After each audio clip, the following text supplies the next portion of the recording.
کئی صدیوں سے مجالس و محافل میں اس کی قرأت مومنین و مومنات کا وتیرہ رہا ہے۔ حدیث کسا جو ہے وہ معتبر ذرائع کے ذریعے چونکہ وارد نہیں ہے، علامہ دہلوی نے غر الاخبار سے اسے نقل کیا ہے، نہج الحجہ فی فضائل الائمہ میں اسے نقل کیا ہے، ابن کولوہ اور شیخ کلینی شامل ہیں۔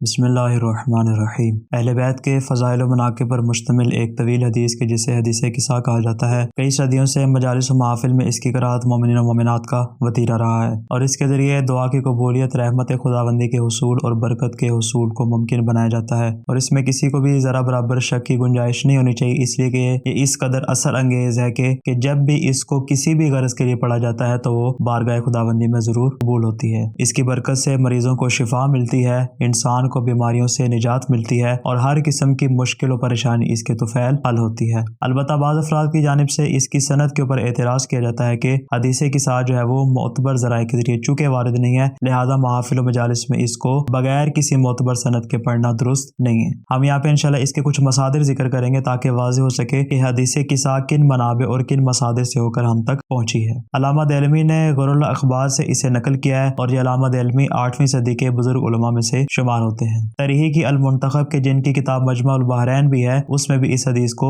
نقل کیا گیا ہے۔ الشیخ علی نقی بن احمد احصائی نے اپنی کتاب نہج الحجہ فی فضائل الائمہ میں اسے نقل کیا ہے، اور آپ کا شمار 12ویں صدی کے بزرگ علماء میں سے ہوتا ہے۔ اسی طرح عوالم العلوم میں شیخ عبداللہ آفندی البحرانی نے بھی اس کو کئی بزرگ علماء سے نقل کیا ہے، کہ جن علماء میں شیخ مفید، علامہ ہلی، شیخ طوسی، ابن کولوہ اور شیخ کلینی شامل ہیں۔